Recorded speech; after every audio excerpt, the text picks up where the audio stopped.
السلام عليكم ورحمة الله وبركاته. ازيكم عاملين ايه؟ يا رب تكونوا بخير وبأحسن حال.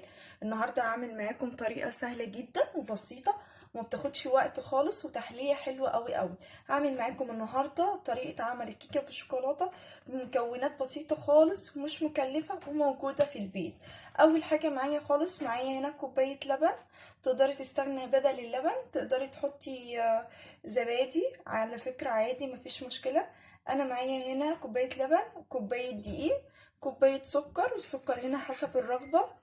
ومعايا نص كوبايه الا ربع كده من الزيت، ومعايا كيس بيكنج باودر، كيس فانيليا، ومعايا معلقتين كبار قوي كاكاو، ومعايا بيضة. دي بس المكونات اللي انا هحتاجها، مش هحتاج حاجة غير كده خالص. دي الحاجات اللي انا محتاجاها معايا النهاردة. اول حاجة خالص هتجيب المكونات اللي هي السايلة، البيض،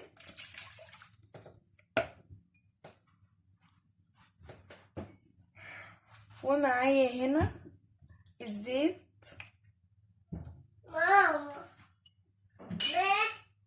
ومعايا هنا السكر.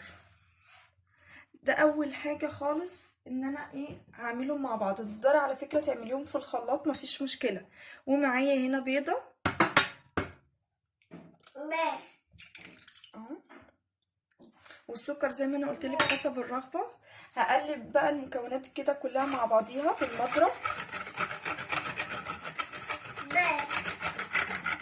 وهنا كده بعد ما ضربت المكونات السائلة لوحديها مع بعضيها، تقدري على فكرة تعمليها في الخلاط، بس انا قلت هي مش مستاهلة. انا قلبت كويس اوي لحد ما السكر داب. هبدأ بقى ان انا اجيب معايا الفانيليا،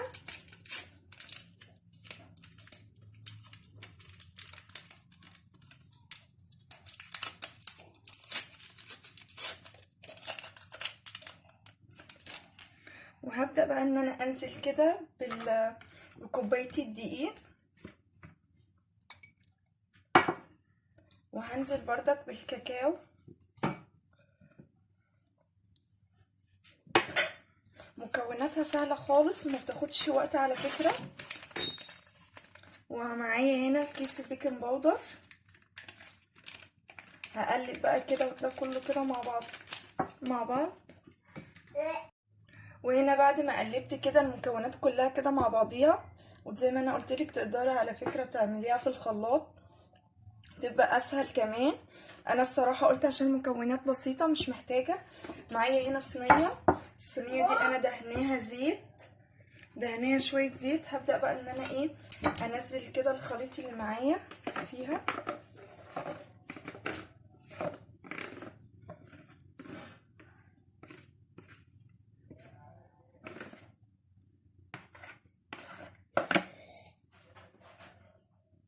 وبعد ما كده حطيت الخليط معايا في الصينيه، هبدا ان انا ادخله الفرن.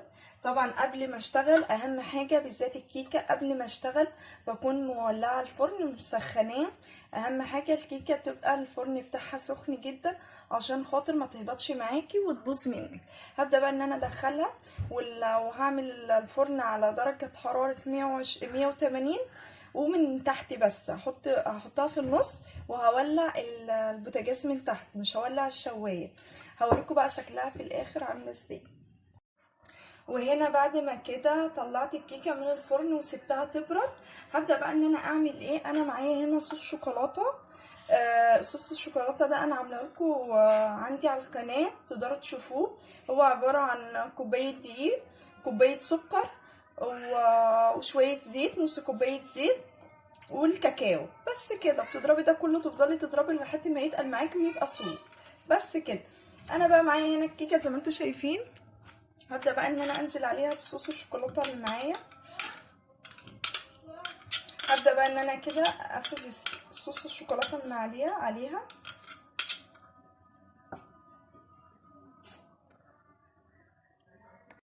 وهنا بقى بعد ما وزعت كده الشوكولاته اللي معايا، انا بقى معايا هنا كريم شانتيه. كنت عاملاه قبل كده واتبقى معايا حته، فزودتها بس خففتها بشويه لبن. هبدا بقى ان انا كده اعمل خطوط